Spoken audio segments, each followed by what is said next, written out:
Good evening students, now we continue our chapter 7 विद्युत धारा का चुंबकीय प्रभाव। और आज का हमारा टॉपिक है चुंबकीय क्षेत्र में आवेश की गति।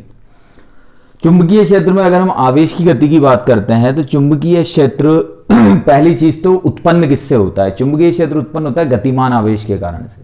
यानी अगर कोई आवेश समान वेग से गतिमान होता है तो उसके कारण से चुंबकीय क्षेत्र उत्पन्न होता है। यहां पर हम चुंबकीय क्षेत्र में आवेश की गति का अध्ययन करने के लिए सबसे पहले यह मानते हैं कि कोई गतिमान आवेश Q है, कोई आवेश Q है, हमने मानते हैं सबसे पहले माना कोई आवेश क्या है Q। ठीक है, अब ये आवेश Q है। अब दो कंडीशंस हो सकती है आवेश की। क्या कंडीशंस हो सकती है? या तो आवेश स्थिर अवस्था में हो या गतिमान अवस्था में हो। तो हम ये कहते हैं कि अगर मान लीजिए कोई आवेश Q है जो विद्युत और चुंबकीय क्षेत्र दोनों से गुजरता है v वेग से। ठीक है, यह आवेश Q है जो विद्युत और चुंबकीय क्षेत्र, विद्युत क्षेत्र को हम प्रदर्शित करते हैं E से और चुंबकीय क्षेत्र को प्रदर्शित करते हैं B से। तो E और B से ये कितने वेग से गुजरता है? v वेग से गुजरता है। ठीक है, तो अब यहां पर हम ये कहते हैं कि जब यह आवेश विद्युत क्षेत्र से गुजरता है तो विद्युत क्षेत्र से गुजरने पर इस पर एक विद्युत बल काम करता है, क्योंकि विद्युत क्षेत्र आवेश पर विद्युत बल लगाता है। तो विद्युत बल कितना होता है आपका? विद्युत बल होता है आपका Fe इक्वल्स टू QE। ठीक है, और जब ये चुंबकीय क्षेत्र से गुजरता है तो इस पर चुंबकीय बल काम करता है, जिसे हम कहते हैं Fm equals to Q, this is V cross B। ठीक है, तो यहां पर ये दो प्रकार के बल काम करते हैं, एक तो विद्युत बल काम करता है और एक चुंबकीय बल काम करता है। तो अगर हम यहां इस आवेश पर कुल बल की बात करते हैं तो कुल बल हम क्या कहते हैं? F equals to Fe plus Fm। तो Fe तो हो गया आपका QE plus Q V cross B। ठीक है, यहां से अगर हम Q को कॉमन ले लेते हैं तो यहां हमारे पास में बचता है E plus V cross B। ठीक है, ये हमारा क्या आता है? फोर्स, कुल बल, जब आवेश कहाँ उपस्थित है? विद्युत और चुंबकीय क्षेत्र में। इस बल को हम लॉरेंज बल कहते हैं, जो विद्युत और चुंबकीय क्षेत्र में उपस्थित होता है। यह बल कौन सा बल कहलाता है? लॉरेंज बल कहलाता है। तो इस संयुक्त बल को हम क्या कहते हैं? लॉरेंज बल कहते हैं। तो ये वाला जो बल है कौन सा बल कहलाता है? ये लॉरेंज बल कहलाता है। ठीक है, अब हम यहां पर ये कहते हैं सपोज कि अगर मान लीजिए केवल चुंबकीय क्षेत्र उपस्थित है, इसको इक्वेशन दे देते हैं हम थर्ड। हम कहते हैं केवल चुंबकीय क्षेत्र उपस्थित है, तब क्या रह जाएगा? सिर्फ Fm रह जाएगा। और Fm की वैल्यू क्या है अपने पास में? Q V क्रॉस B, क्योंकि आपका विद्युत क्षेत्र तो शून्य हो गया। अगर चुंबकीय क्षेत्र ही उपस्थित है तो आपका विद्युत क्षेत्र क्या हो गया? 0। तो आपके पास क्या बचा? सिर्फ Fm equals to Q V cross B। और V क्रॉस B में से जब हम क्रॉस प्रोडक्ट हटाते हैं तो हमारे पास क्या आता है? QVB sine of theta. That means ये चुंबकीय बल हमारे पास में आ जाता है। Then Fm equals to QVB sine theta. अब यहां पर हम क्या करते हैं? अलग अलग परिस्थितियों का अध्ययन करते हैं, अलग अलग परिस्थितियों को देखते हैं कि किस परिस्थिति में चुंबकीय बल कितना होगा। तो यहां अगर हम थीटा की बात करते हैं, ये थीटा, तो ये थीटा किस किस के बीच का कोण है? ये V व B के मध्य का कोण है। ठीक है, तो अब हम अलग अलग केसेस यहां पर लेते हैं। जैसे फर्स्ट केस हम लेते हैं, सपोज केस 1। केस 1 हम यहां पर ये कंसीडर करते हैं कि यदि आवेश गतिमान ही नहीं है। पहला केस हम क्या कहते हैं? यदि आवेश गतिमान नहीं है। अब अगर आवेश गतिमान नहीं है तो V क्या हो गया? 0। और V अगर 0 हो गया तो उस कंडीशन में Fm इक्वल्स क्या हो गया? 0। तो अगर आवेश गतिमान नहीं है तो उस कंडीशन में कोई चुंबकीय क्षेत्र उत्पन्न नहीं होगा। और यह चीज हम पहले भी कह चुके हैं कि चुंबकीय क्षेत्र केवल गतिमान आवेश के कारण ही उत्पन्न होता है। तो इस कंडीशन में यहां पर कोई चुंबकीय क्षेत्र उत्पन्न नहीं होगा। ओके, तो यहां पर जो आपका B है, आपने अगर V इक्वल्स टू 0 पुट कर दिया तो उस कंडीशन में जो चुंबकीय क्षेत्र होगा वो क्या हो जाएगा? शून्य हो जाएगा। यानी इस कंडीशन में कोई भी चुंबकीय क्षेत्र उत्पन्न नहीं होगा। और चुंबकीय क्षेत्र उत्पन्न नहीं हुआ तो जो चुंबकीय बल है उसका मान भी क्या हो जाएगा? शून्य हो जाएगा। ठीक है, अब केस सेकंड की बात करते हैं हम। केस सेकंड में हम ये कहते हैं कि कोई भी आवेश Q है, अगर ये आवेश Q या तो विद्युत क्षेत्र की दिशा में गतिमान हो या विद्युत क्षेत्र की विपरीत दिशा में गतिमान हो, दो कंडीशन लेते हैं कि या तो जो आवेश Q है, सॉरी विद्युत क्षेत्र नहीं, चुंबकीय क्षेत्र, जो आवेश Q है या तो वो चुंबकीय क्षेत्र की दिशा में हो या चुंबकीय क्षेत्र के विपरीत दिशा में हो। तो अगर चुंबकीय क्षेत्र की दिशा में है तो थीटा 0 और विपरीत दिशा में है तो थीटा 180। ठीक है, दोनों ही कंडीशन में जो साइन थीटा है उसकी वैल्यू क्या हो जाएगी 0, क्योंकि साइन 0 का मान भी 0 होता है और साइन 180 का मान भी 0 होता है। तो इस कंडीशन में जो चुंबकीय बल होगा वो चुंबकीय बल कितना हो जाएगा आपका 0, यानी Fm इक्वल्स टू इस कंडीशन में भी 0 हो जाएगा। तो हम यहां पर ये कह सकते हैं कि अगर आवेश चुंबकीय क्षेत्र के समांतर या प्रति समानांतर गति करता है तो उस पर लगने वाले चुंबकीय बल का मान 0 हो जाता है। ठीक है, चलिए अब केस थर्ड लेते हैं। अब केस थर्ड हम लेते हैं कि यदि आवेश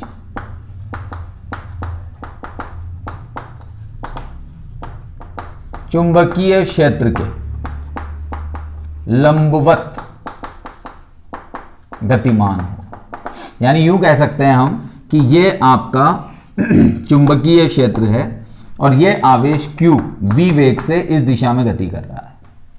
ठीक है, तो यहां पर हम ये कहते हैं कि इन दोनों के तल के लंबवत बल लगेगा यहां पर, दिस इज Fm। ठीक है, क्योंकि यहां v क्रॉस b है। v क्रॉस b क्या होता है कि जब हम Fm की डायरेक्शन निकालेंगे तो Fm की डायरेक्शन क्या होगी, i cap cross j cap. v तो x डायरेक्शन में है तो i cap cross j cap, तो i cap cross j cap k cap, यानी लगने वाले बल की दिशा क्या होगी, इन दोनों के बनने वाले तल के लंबवत। तो अगर ये दोनों एक दूसरे के लंबवत हैं तो हम उस कंडीशन में क्या लिखते हैं, QVB साइन ऑफ 90। साइन 90 की वैल्यू क्या हो जाएगी 1, तो ये हो गया QVB, ये आ गया मैक्सिमम। यानी इस कंडीशन में जो लगने वाला चुंबकीय बल है वो लगने वाला चुंबकीय बल अधिकतम होगा और ये बल V और B से बनने वाले तल के क्या रहेगा, लंबवत रहेगा। ठीक है, अब यहां हम ये कहते हैं कि कोई लंबवत चुंबकीय क्षेत्र है। अब समझिएगा थोड़ा सा कि यहां पर हमने ये कहा कि ये आवेश Q x दिशा में जा रहा है और ये चुंबकीय क्षेत्र B इसके लंबवत है। तो जो इस आवेश Q पर जो बल लग रहा है वो बल किधर की ओर लग रहा है, Z डायरेक्शन में, यानी बाहर की ओर। एक तरह से देखा जाए तो किधर की ओर लग रहा है, बाहर की ओर। तो बल करता क्या है, जैसे यूं समझे हम तो कि ये आवेश Q इस तरह से जा रहा है तो बल क्या करेगा, या तो इसकी वेग में परिवर्तन कर देगा, कम ज्यादा कर देगा, या फिर इसकी दिशा को बदल देगा, यूं यूं घुमा देगा। ठीक है, अब ये कौन सा बल घुमाएगा, जो इसके लंबवत होगा। तो अगर यहां पर हम ये कहते हैं कि ये लंबवत बल है तो ये लंबवत बल इस आवेश Q को क्या करेगा, अपनी दिशा से विचलित कर देगा, अपनी दिशा से घुमा देगा। अर्थात इस आवेश Q को हम यूं कह सकते हैं कि आवेश Q को जब किसी लंबवत चुंबकीय क्षेत्र में प्रवेश करवाया जाता है तो उस लंबवत चुंबकीय क्षेत्र के कारण से उस आवेश पर एक बल लगता है जो उसे एक वृत्ताकार पथ में घूर्णन करवाता है या वृत्ताकार पथ में गति करवाता है। क्योंकि अब आप यूं देख सकते हैं कि जब ये Q यहां से यूं गति कर रहा है, बल इधर लग रहा है तो ये गति करता करता यूं घूम गया। ठीक है, अब बल इसके लंबवत लगेगा तो इसके लंबवत लगा, तो इसके लंबवत लगा तो फिर गति करता करता यूं घूम गया, फिर बल इसके लंबवत लगा तो गति करता करता यूं घूम गया, फिर बल इसके लंबवत लगा तो गति करता करता यूं घूम गया। दैट मीन्स कहने का मतलब यह है कि अगर कोई आवेश Q किसी लंबवत चुंबकीय क्षेत्र में प्रवेश करता है तो वो कैसी गति करता है, वृत्तीय गति करता है या वृत्ताकार गति करता है। ठीक है, अब कोई भी आवेश अगर वृत्ताकार गति करता है तो वृत्ताकार गति तभी हो सकती है जब उसके पास में अभिकेंद्रीय बल हो। कौन सा बल हो, अभिकेंद्रीय बल, तभी तो वो अपने वृत्ताकार पथ में घूम सकता है। तो ये अभिकेंद्रीय बल उसे प्रदान कौन करता है, इसे इस आवेश को वृत्ताकार पथ में घूमने के लिए अभिकेंद्रीय बल चुंबकीय बल के द्वारा प्रदान किया जाता है। यानी जब आप आवेश को चुंबकीय क्षेत्र में लंबवत प्रवेश करवाते हो तो उस आवेश पर जो चुंबकीय बल लगता है वो चुंबकीय बल उस आवेश को वृत्ताकार पथ में घुमाने के लिए कौन सा बल प्रदान करता है, अभिकेंद्रीय बल। तो यहां पर हम लिखते हैं कि चुंबकीय बल क्या प्रदान करता है, यहां पर अभिकेंद्रीय बल। किसको? उस आवेश q को वृत्ताकार पथ में घुमाने के लिए। अब चुंबकीय बल कितना है आपका? 90 की कंडीशन में QVB, ठीक है। और अभिकेंद्रीय बल क्या जानते हो आप? mv²/r। तो यहां से हमने v से v को क्रॉस कर दिया, देन QB इक्वल्स टू क्या हो गया? mv/r। r का मान यहां से निकाल लिया हमने, तो r इक्वल्स क्या आ गया आपका? mv/qb, और mv को हम p लिख सकते हैं, संवेग होता है, तो r बराबर क्या हो गया आपका? p/qb। तो स्मॉल r की वैल्यू क्या निकल के आ गई आपकी? p/qb। तो यहां पर ये जो स्मॉल r है ये कण के वृत्ताकार पथ की त्रिज्या है। इस स्मॉल r को हम क्या कहते हैं? कण के वृत्ताकार पथ की त्रिज्या, ठीक है। तो यहां जो स्मॉल r हम ले रहे हैं वो कण के वृत्ताकार पथ की त्रिज्या है, और m कण का क्या कहलाता है? द्रव्यमान कहलाता है, ठीक है। अब हम ये कह रहे हैं कि अगर कण की गतिज ऊर्जा E है, यानी अगर कण गति कर रहा है और कण की गतिज ऊर्जा अगर E है जिससे कि कण घूम रहा है, तो उस कंडीशन में E बराबर क्या होगा? गतिज ऊर्जा का फॉर्मूला हाफ ऑफ mv², ठीक है। दोनों तरफ हम क्या करते हैं? m से मल्टीप्लाई कर देते हैं, तो this is me, than half of m² v²। m² v² को हम क्या लिख सकते हैं? यहाँ p² और 2 को इधर मल्टीप्लाई कर दिया, दैट इज 2me। तो p इक्वल्स क्या हो गया आपका? √2me। तो इस √2me की वैल्यू को हम यहाँ r की जगह पर पुट कर देते हैं इस समीकरण में, तो स्मॉल r इक्वल्स क्या आ गया आपका? √2me/qb, ठीक है। ये स्मॉल r इक्वल्स आ गया आपका √2me/qb। यानी यूं कह सकते हैं हम कि जो आवेशित कण की जो वृत्ताकार पथ में घूम रहा है, तो आवेशित कण के वृत्ताकार पथ की त्रिज्या कण के रेखीय संवेग के क्या होती है? समानुपाती होती है, ठीक है। तो यहां से हम ये कहते हैं कि इस समीकरण से, ये तो हमने न्यूमेरिकल पर्पस के हिसाब से निकाली है, इस समीकरण से हम कहते हैं कि जो त्रिज्या r है वो संवेग p के समानुपाती होती है, क्योंकि q और b तो क्या है? कांस्टेंट। तो अगर q और b को हम कांस्टेंट मान लेते हैं तो जो त्रिज्या r है वो किसके समानुपाती हो जाती है? संवेग p के समानुपाती होती है, ठीक है। अब अगर कण वृत्ताकार पथ में गति कर रहा है, तो वृत्ताकार पथ में गति करने के कारण से उसमें कुछ और राशियां भी उत्पन्न होगी। जैसे सबसे पहली बात करते हैं हम आवर्तकाल की, यानी कण का एक चक्र पूरा करने में या आवेश को एक चक्र पूरा करने में कितना समय लगा, वो उसका क्या कहलाएगा? आवर्तकाल कहलाएगा, ठीक है। तो यहां पर हम बात करते हैं सबसे पहले आवर्तकाल की। तो यहां पर वृत्ताकार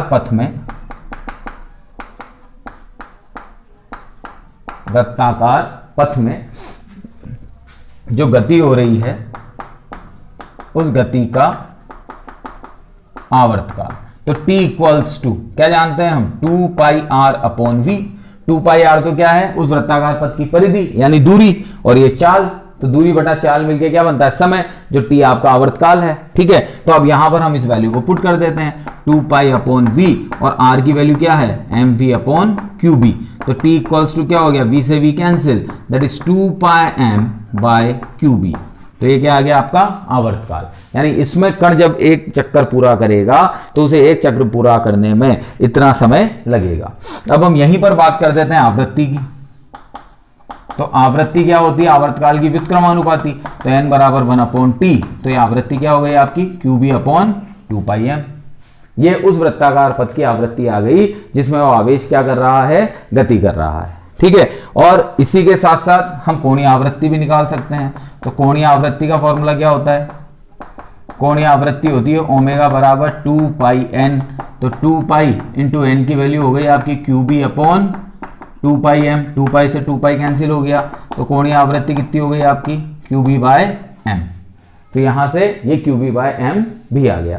तो यहां से हम ये कह सकते हैं कि आवेशित कण की जब हम आवर्तकाल की बात करते हैं तो आवर्तकाल किसी भी रूप में संवेग पर निर्भर नहीं कर रहा है।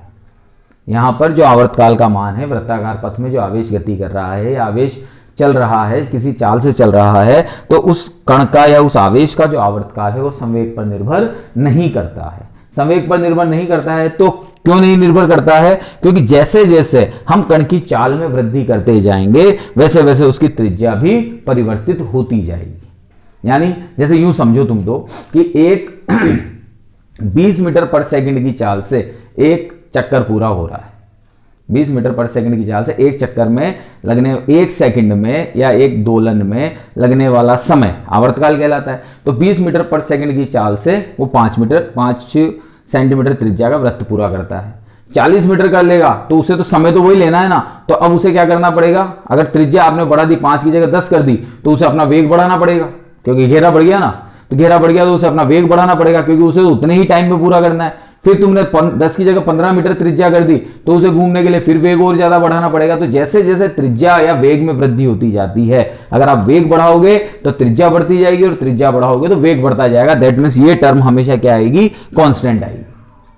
तो इसलिए हम यहां पर ये कहते हैं कि जो आपका आवर्तकाल है वो आवर्तकाल संवेग पर निर्भर नहीं करता है। इसलिए यहां पर P और V और R में समान वृद्धि होती है, अर्थात आवर्तकाल का मान सदैव एक समान प्राप्त होता है। ठीक है बेटा, तो ये थे आपके चुंबकीय क्षेत्र में आवेश की गति, जिसमें हमने कुछ टर्मिनोलॉजी आवर्तकाल, आवृत्ति क्या क्या होगी वो हमने यहां पर इवेल्युएट करी। Okay, thank you.